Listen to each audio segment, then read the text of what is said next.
We're going to start the show with someone special joining us at this point in time. Tejasvi Surya, BJP leader, is with us on the program. Tejasvi, appreciate you taking out the time and speaking with us. Now, you've been watching, like all of us, how the exit polls have turned out. Most of the exit polls so far are giving your party a mammoth victory. Your first thoughts, was this expected by you? And is this the average number that you had in mind?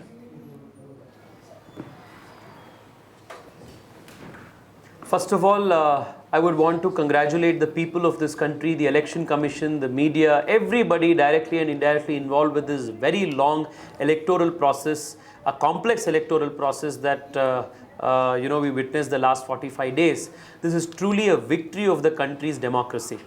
As far as the exit poll results are concerned, it is a clear indication of what the mood of the people is.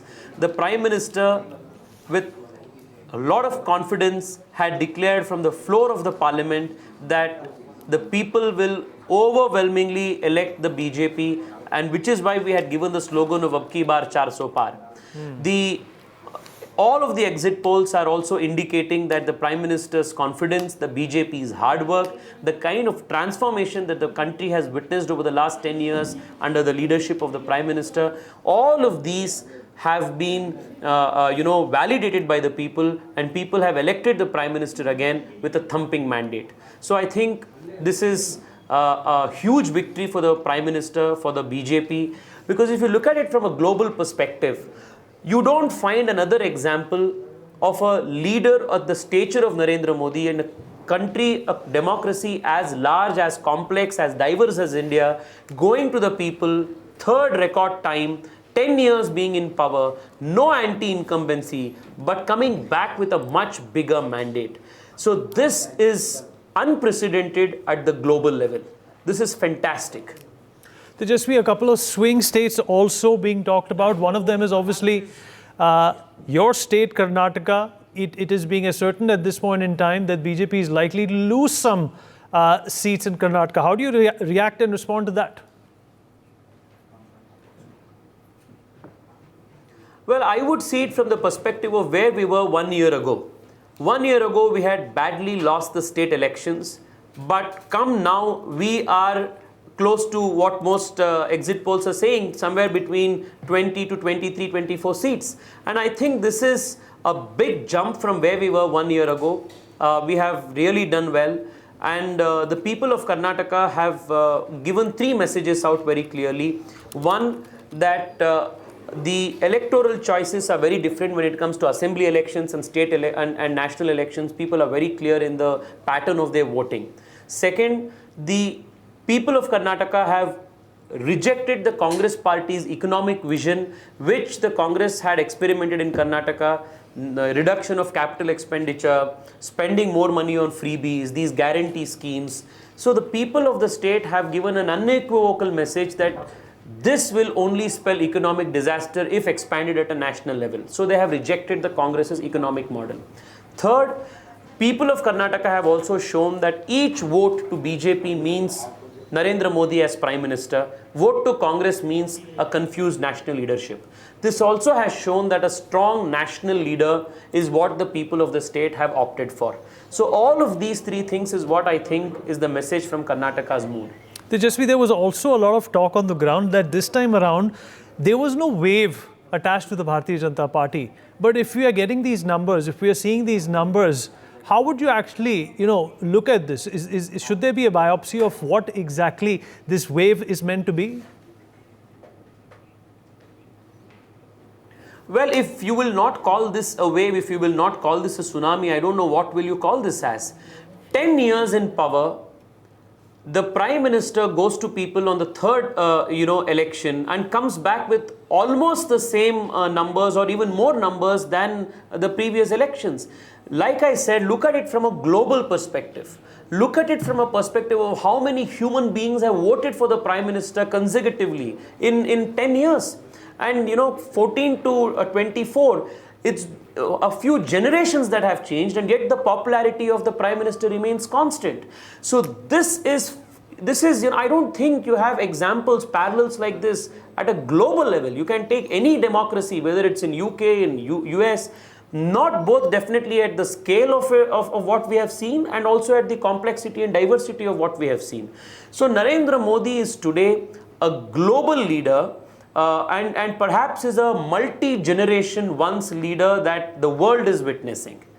Tejas, we appreciate you taking out the time and speaking with us, and congratulations to you in advance. I will also, as far as the wave is concerned, I would want to say one more point. Go ahead. I think the BJP voter this time, the Modi voter this time was, he was predetermined. He was very clear in his mind that he is going to vote for the Prime Minister. He was very clear that all he has to do is come polling day, he has to turn up at the booth and vote for the Prime Minister. Okay. So he was a silent voter, a pro-incumbent voter. Therefore, there was no need to be very vocal. There was no need to be on the streets, displaying some kind of a euphoria. Because we saw the euphoria in 2014, we saw the euphoria to a great extent in 2019. But Right. by 24, this was a converted, silent, committed Narendra Modi voter who was very clear that, he need not expend his energy, All right. in any other way, but to focus it on turning up at the polling booth on the polling day and vote for the Prime Minister. So I think perhaps that is why you say there was no wave that you could perhaps see outside. All right, Tejas, we appreciate your sentiments, appreciate your thoughts, and appreciate you taking out the time as well. In fact, we're going to talk about this a little more, but before that, I'm going to cut across to our editor-in-chief, and my colleague Rishabh Gulati is going to show us what some of these polls have said about the projections that, of course, have come out today. Rishabh, over to you. Okay, let's have a look at all the numbers out there because they give you a wisdom of the crowd, a tally of what is happening, what's the flavor, which is the swing. The flavor is across the board saying our poll, D-Dynamics 377 at the top, P-Mark 359, TV5 Telugu also says 359, Jan Ki Baat is the highest here that says 377, CGS says 360, Dainik Bhaskar says 325, this is for the NDA. So it's a thumping majority for the NDA according to all the polls. Not a single poll is giving the India Alliance anywhere close to the 270 odd mark to make a government.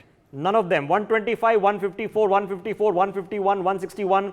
The highest is being given by Dainik Bhaskar at 173. And they're saying, okay, the others might cough up a few more. The NDA is going to get a bit less, but more than enough to form a government. So this is how things stand. Remember, last time the exit polls in 2019, as an average, had under-predicted the BJP performance, not over-predicted it.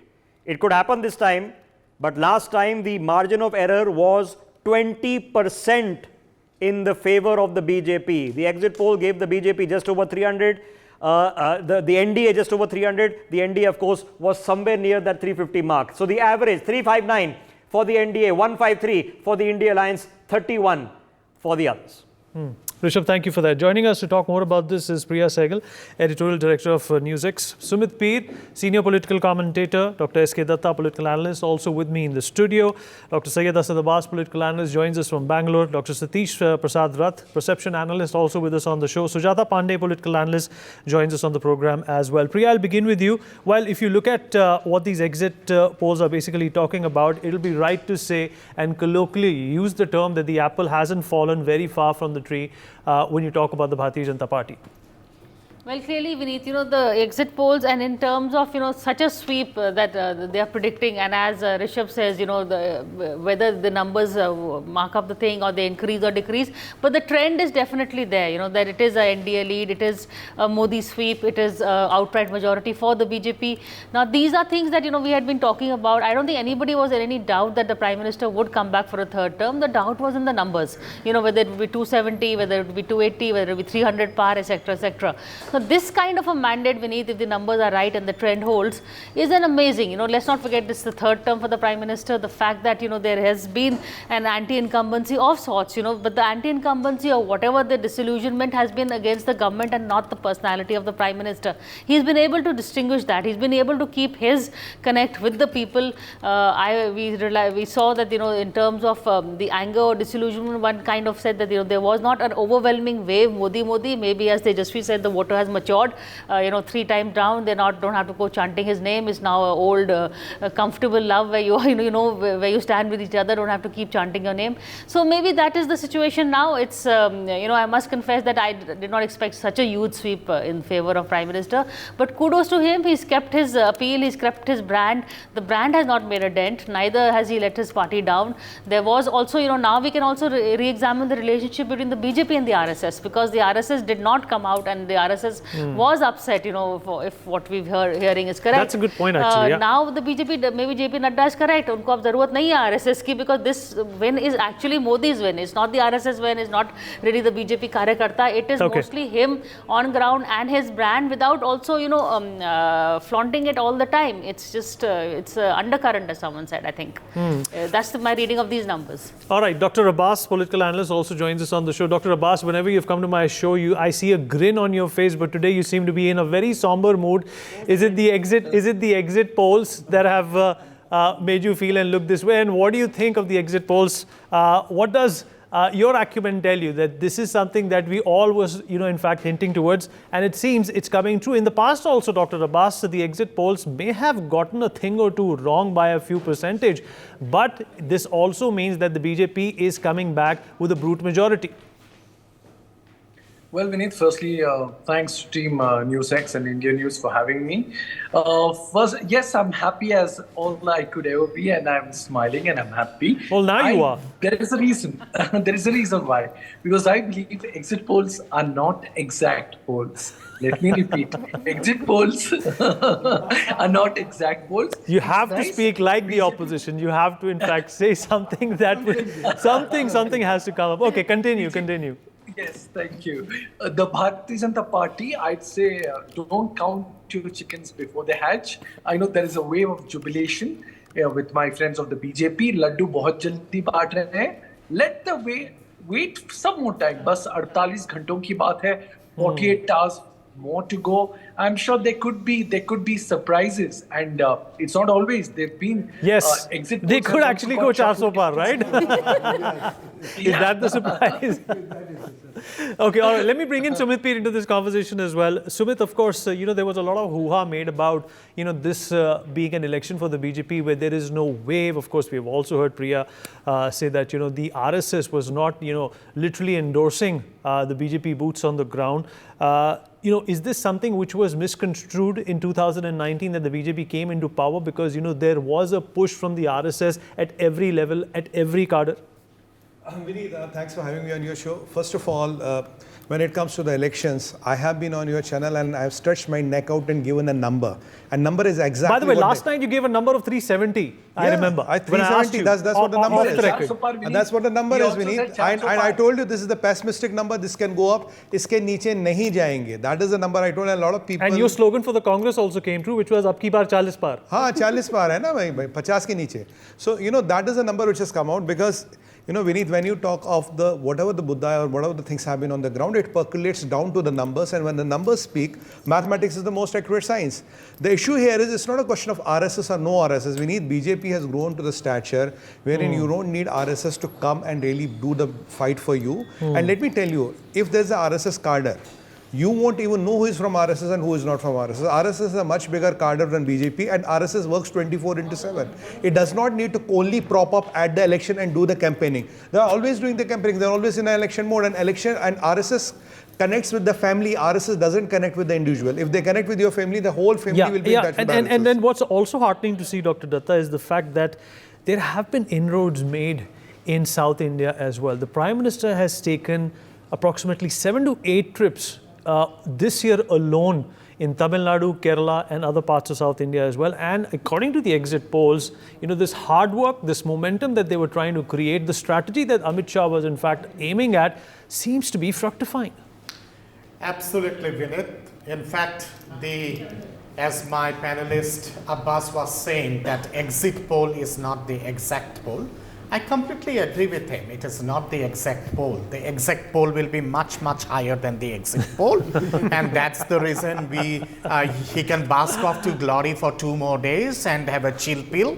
On the 4th, obviously, they all will end up with a morphine or with a Coromine injection. Now, having said that, there is no anti-incumbency against the government, first and foremost.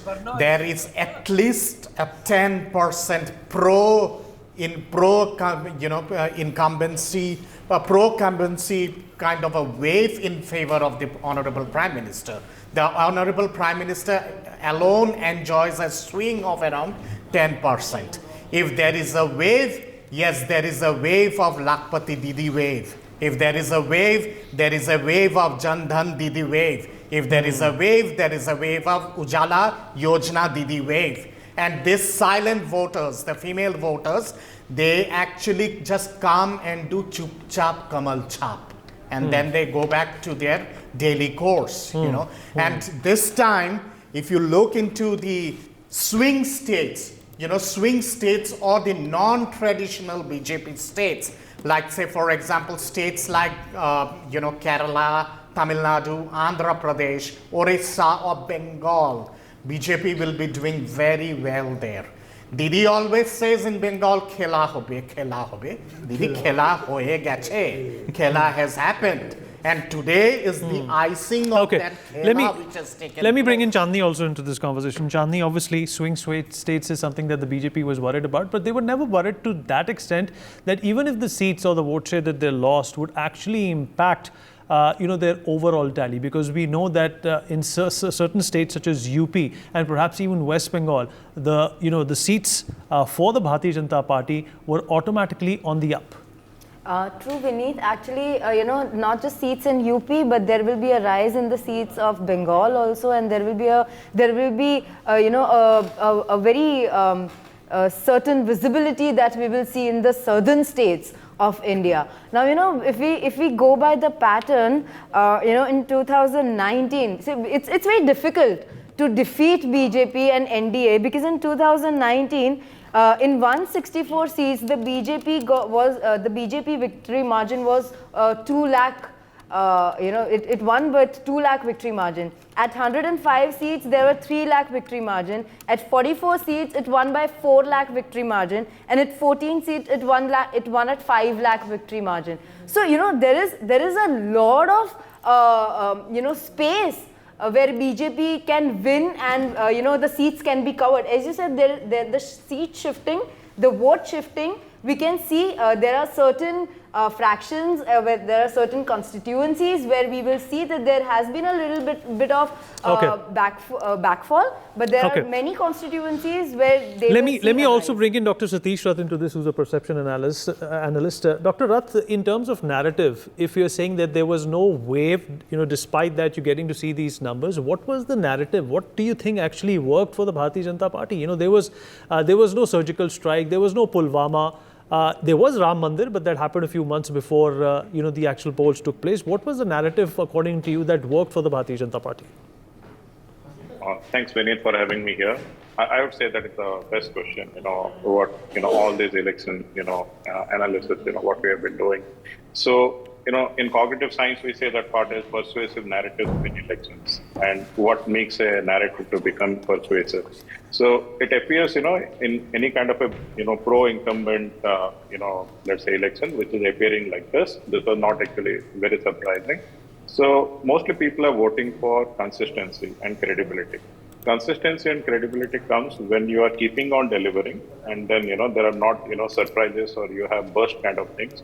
So if you see, look for the infrastructure, the roads, the Vande Bharat, the airport, the Jan Dhan, to the direct benefit transfer, to the Jal Nal, to the electricity and everything, those are visible and tangible. And they have been keeping on consistent, the present government, which has been doing. Let's say an opposition narrative for that part is, whenever it came for corruption, maybe it is Adani, Ambani, or let's say the electoral bonds, which were very recent. The opposition has been little bit, temporary in their activities. So they have not been very consistent. So what you're saying, they have not hit, when the iron was hot, and yet they did not strike at the right time. Sujata Pandey, I want to come to you now. Obviously, there's a drawing board that the opposition parties will be going back to, something that they did in 2019 as well. A number of political pundits, including Prashant Kishore, have said that, stalwarts in the opposition, including Rahul Gandhi, need to take a break and come back. What do you think the opposition will in fact try to tweak and change, because there are a number of state elections also coming in the next few months. What's the opposition's plan of action, or rather reaction, if these numbers come out to be true on the 4th of June? Well, these numbers will come out to be true, that's for sure. But then let me just also tell you that nothing is going to change. They will blame EVM, they will blame the Election Commission, they will blame the VVPAT and the ballot box, etc., etc., etc. You'll find, or probably the state leadership, there's a no structure or something like that. Something, they'll find something, but not. But I'm telling you, Congress will never blame the root cause of its problem, which is Rahul Gandhi. They need to change the face, they need to bring in better leadership, they need to bring a leadership. Okay, Sujata, I'll have to cut you short. In fact, Mr. Sanjay Nirupam of the Shiv Sena, the Shinde faction, is joining us on the broadcast. Mr. Nirupam, thank you for speaking with us. I hope you can hear me, sir. Yeah, I can hear you. All right, so the big question, the elephant in the room, that most of the polls, exit polls, are predicting a brute majority for the NDA. Your first reaction, sir? ये होना था इसलिए कि पूरे देश में prime minister Narendra Modi को तीसरी बार प्रधानमंत्री बनाने का एक अंडर करंट चल रहा था। बार बार जो अपोजिशन के लोग ये कहने में लगे हुए थे कि there is no Modi wave, दरअसल वो मोदी वेव था जो किसी को दिख नहीं रहा था।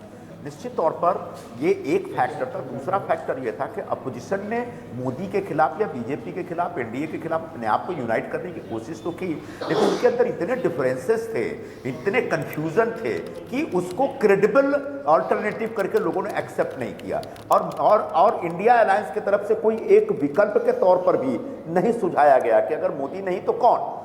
भाई कभी यहाँ उद्धव ठाकरे को भी प्रधानमंत्री बना करके लोग प्रेजेंट करने लगे। उधर से कोई राहुल गांधी का नाम ले तो खड़गे जी आएंगे, तो मेहता जी आएंगे, तो अखिलेश जी आएंगे।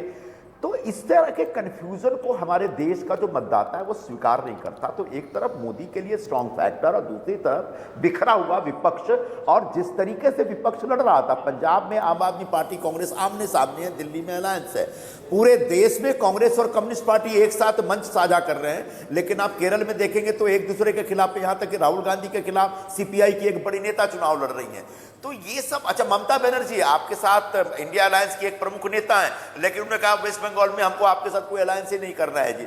तो ये सब लोग देख रहे थे और इसकी वजह से ये नतीजे आने थे। और मुझे लगता है कि इंडिया अलायंस का ऑलमोस्ट सफाया हो जाएगा और यह कांग्रेस पार्टी के लिए एक बहुत दुर्भाग्यपूर्ण दिन होगा, क्योंकि कांग्रेस पार्टी एक बहुत ही लाचार और मजबूर पार्टी की तरह चुनाव लड़ रही थी। वो अपने पैरों आप कांग्रेस पार्टी का हिस्सा थे, आप कांग्रेस पार्टी का हिस्सा थे सर, काफी सालों, 2 दशकों तक लगभग आप कांग्रेस पार्टी का हिस्सा थे। आपको क्या लगता है कि क्या क्या खामियां हैं कांग्रेस पार्टी में, क्या क्या गलतियां हैं कांग्रेस पार्टी में जिनको वो बदल नहीं पा रहे हैं, जिनको वो एक तरह से तब्दील नहीं कर पा रहे हैं, और उसी का खामियाजा उन्हें आज भुगतना पड़ रहा है? इस विषय पर पिछले 1-2 महीने में बहुत बार बोल चुका हूं मैं, और आपके इस छोटे से टॉक शो में मैं बढ़िया से विस्तार से नहीं बता पाऊंगा। लेकिन ये पूरा हिंदुस्तान महसूस कर रहा है कि एक तो ऑर्गेनाइजेशनल लेवल पर एक बहुत बड़ी कमजोरी है संगठन में। आइडियोलॉजिकली कांग्रेस पार्टी पूरी तरीके से डिस्कनेक्ट हो गई है। उसका कोई जो संपर्क होना चाहिए जन सामान्य से, आज के जनमानस में क्या है और उसको कैसे एड्रेस किया जाए और उसके साथ कैसे जुड़ करके आगे बढ़ा जाए, यह सोच और समझ अब कांग्रेस पार्टी के नेतृत्व में नहीं है। और जो लोग दिल्ली में बैठ करके कांग्रेस पार्टी चला रहे हैं वो इतने गुमान में हैं, इतने अहंकार में हैं, और जिस तरीके से कार्यकर्ताओं और नेताओं के बीच एक संवादहीनता की स्थिति है, जिस प्रकार से कम्युनिकेशन गैप है, वो इतना विराट और विशाल है कि कांग्रेस पार्टी लगातार सिकुड़ती चली जा रही है पूरे राष्ट्रीय मानचित्र पर अगर देखें तो। इसलिए चुनाव दर चुनाव वो हार रहे हैं। इसलिए चुनाव से पहले से मैं कह रहा हूं कि कांग्रेस पार्टी को भारी नुकसान होने वाला है। कांग्रेस पार्टी का नेतृत्व में अब इतनी ताकत नहीं रह गई है। कांग्रेस पार्टी का जो समन्वय होना चाहिए बाकी पार्टियों के साथ, वह बहुत कमजोर है। जिस तरीके से ममता बनर्जी एक मजबूत नेता है, वहां की मुख्यमंत्री हैं कितनी बार, 2-3 बार की, उनसे जिस प्रकार के कांग्रेस के स्थानीय नेताओं का टकराव चलता रहा और दिल्ली के नेता उस टकराव को कम करने का बस एक दिखावा करते रहे, वह यह स्थापित करता है कि कांग्रेस पार्टी में बुरी तरह से बिखराव है। कांग्रेस पार्टी के अंदर जो लड़ने और जीतने का जो दम होना चाहिए, ताकत होनी चाहिए, वो लगभग मिसिंग है। सर महाराष्ट्र को भी एक बहुत बड़ा स्विंग स्टेट माना जा रहा है, और काफ़ी एग्जिट पोल्स ये भी बता रहे हैं कि एनडीए को वहाँ पर कुछ नुकसान हो रहा है। उस पर थोड़ी रोशनी डालिए कि ऐसा क्यों हो रहा है। ये एक बहुत ही फॉल्स नैरेटिव क्रिएट किया गया, सेट किया गया चुनाव प्रचार के दरमियान कि उद्धव ठाकरे को और शरद पवार को उस स्प्लिट के बाद एक जबरदस्त सिंपैथी मिल रही है और वही सिंपैथी आपको दिखेगी इसमें। लेकिन मेरा मानना है कि सिंपैथी इतना बड़ा वोट नहीं दे रही है जितना बड़ा नरेंद्र मोदी के पक्ष में एक वोट है। यहाँ पर भारतीय जनता पार्टी, शिवसेना और एनसीपी, अजीत पवार, इन तीनों ने मिलकर के बड़ा वेल कोऑर्डिनेटेड तरीके से चुनाव लड़ा है और मेरा ऐसा विश्वास है कि एक तो बीजेपी का वोट जबरदस्त तरीके से निकला, दूसरा प्रधानमंत्री नरेंद्र मोदी को तीसरी बार प्रधानमंत्री बनाने के लिए जो शिवसेना का जो वोट था और जो एनसीपी का वोट था वो भी पूरी ताकत से निकला है बाहर। तो ऐसे में इतना बड़ा वोट बैंक जब बाहर निकला है तो पिछली बार की तुलना में एनडीए को बहुत बड़ा नुकसान होगा, मेरा ऐसा नहीं मानना है। शायद कुछ सीटें आगे पीछे हो सकती हैं लेकिन बहुत एक अप्रत्याशित किस्म का नुकसान हो जाएगा एनडीए को, मेरा अभी तक ऐसा मानना नहीं है। हालांकि एग्जिट पोल कुछ और बता रहे हैं, 4 तारीख तक इंतजार किया जाए। संजय निरुपम जी, हमसे बातचीत करने के लिए, अपना समय देने के लिए आपका बहुत बहुत धन्यवाद। Well, we have almost reached the end of our show. I'm going to in fact take Mr. Himanshu Bhatt and his consideration for the exit polls that we have seen so far. They're obviously very emphatic in nature, Mr. Bhatt, but the fact of the matter is that Dr. Abbas also said that exit polls are not exact polls, but it cannot be so different that on June 4th we are having a completely different conversation. Well, exit polls are not the exact polls, all right. But then the polity of India has also changed. What do you mean by that? What a voter used to think, how a voter used to think in 2004 or maybe before that, he doesn't think this way now. He's well informed, he takes his informed decisions very early. And to that I add 10% of Narendra Modi factor, which you should not forget that anywhere down the line, you go in Tamil Nadu, you will find that. You go in Kerala, you will find that. You go in Gujarat, you will find that. To top it all, you are having women voters. Whether you like it or not, you will see it on photo. Before I wrap up, I definitely want Dr. Abbas to come in as well. Dr. Abbas, what does this mean for the opposition now? If there's going to be a whitewash on the 4th of June, 2014, 2019, there have been 2 elections, the opposition hasn't learnt its lesson. What do you think that the opposition, especially the Congress party, the grand old party, ought to do? Because now it's obviously an existential crisis for a number of these parties, including some parties from South India as well. Vineet, I've always believed in the words of Rocky Balboa. I'm sure we've all watched the movie Sylvester Stallone. There's a beautiful quote in that. It says, "It ain't over till it's over." I would certainly say let's wait till the June 4th before we say anything about it. I believe opposition is the pillar of democracy, a very strong pillar of democracy. I'd like to quote Pradhan Mantri Modi ji, who said that opposition is what keeps the government running. So undoubtedly, they have a very large role to play, irrespective of the results. I am sure be the Congress party, the Aam Aadmi party, and many others. All right, Dr. Datta wants to respond to you quickly. Dr. Datta. You are asking about 10 seconds, Dr. Datta, no more than that. Sumit also wants to respond. You are asking about the opposition, Vineet. I'm sure after 4th of June, Shriman Rahulji will be in Thailand as well as in Italy for at least 6 months. And Indipindi will disseminate and it will become a kind of a Indipindi Rawalpindi of future. Priya, any concluding thoughts? Yeah, I think we've got a troll as a panelist at the end of the day. Let's keep the thing to the facts and not just go into personal attacks at the end of the day. Can I make a point? Yeah, of course. Yeah, go ahead. We've run out of time. In fact, we have crossed our limit. Point is very sure. एक मोदी सब पे बुहारी, सब मिलके भी मोदी को नहीं हरा पाए. For more such videos, subscribe to the NewsX YouTube channel, hit the bell icon.